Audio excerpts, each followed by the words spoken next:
Protesters took over one of London's biggest shopping centres, leaving shoppers in fear. And lots of you getting in touch about that story. I'm confident in our mission for growth, and I'm completely confident in my team. He's confident in himself. Nobody else appears to be, though. As new polling predicts, Sir Keir Starmer could be heading for a complete wipeout at May's elections. As we're announcing today on the NHS, we are delivering on our promises, but there's still a mountain to climb. Yeah, he's got a point there, and that mountain could include training up more homegrown medics. As it emerges, Britain relies on twice as many foreign doctors as most Western countries. Flags. Flag. Flag. Flags. Flag. Be careful. Are you offended by the Union flag, or indeed the colours behind me, you know, the red, white and blue? An internal row has broken out at the British Museum, where red, white and blue is the thing, over the themed ball they plan to have. For Boxing Day shopping, I've just got a £1,300 coat for £700. Bish, bash, bosh. I love it. It just says it all, doesn't it? So were you one of the lucky few to grab a Boxing Day bargain, or are you one of the increasing number of us, it sounds like, to simply not doing any shopping at all? It's an honour to be, I'm a friend of Charles. I have great respect for King Charles and the family, William. And the King and Prince of Wales will visit the United States next year as America prepares to celebrate 250 years independence, as well as the World Cup, obviously. And talking of football, it's a busy day with 7 Premier League games as Arsenal, Man City, Liverpool and indeed West Ham are all in action. Action might not apply to West Ham, but hey, we'll give it a go. I'm Dawn Neeson, and the weekend starts right here and now.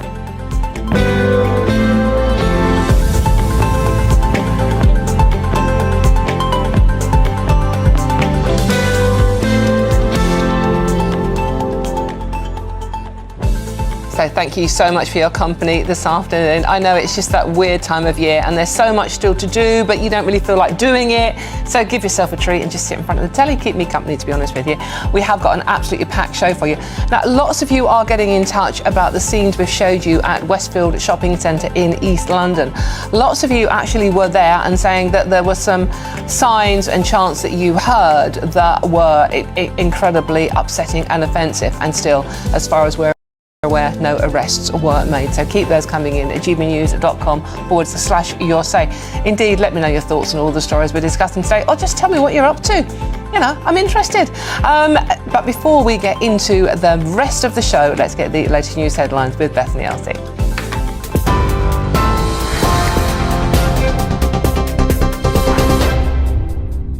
Dawn, thank you. Good afternoon. Your top stories at 1:03.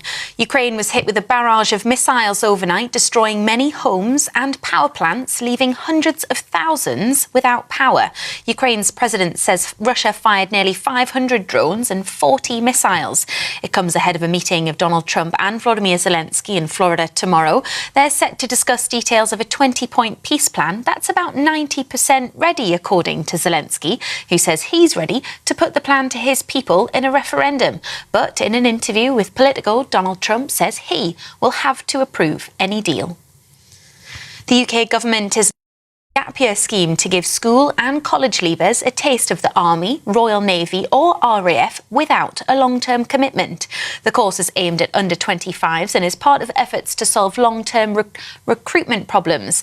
Applications to be part of the first 150 recruits opens in the spring before expanding to more than 1,000 a year.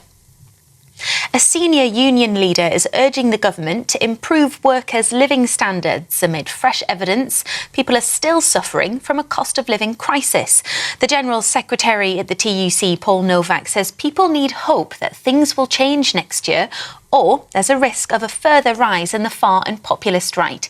It comes as a survey of more than 2,000 adults reveals 1 in 5 are skipping meals every day, 1 in 3 are cutting back on heating, and 4 in 5 people say they believe their financial circumstances are either stagnant or getting worse. NHS bosses have launched a full investigation and issued an apology after a body was wrongly released from a hospital mortuary to the undertakers.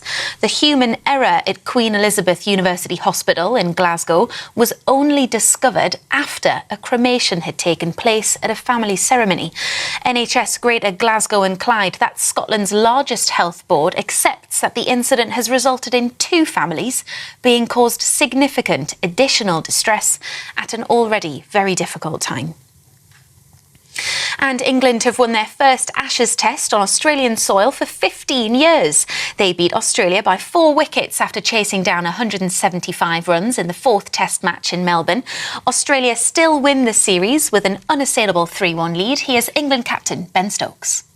I think we will all share that same satisfaction of winning a game out here, and adding to it that it was a Boxing Day test match, which is a very, very big sporting event that we're lucky enough to be able to play in. So yeah, there'll be all different types of emotions, I think, associated with this victory. So look, we're obviously very proud and buzzing that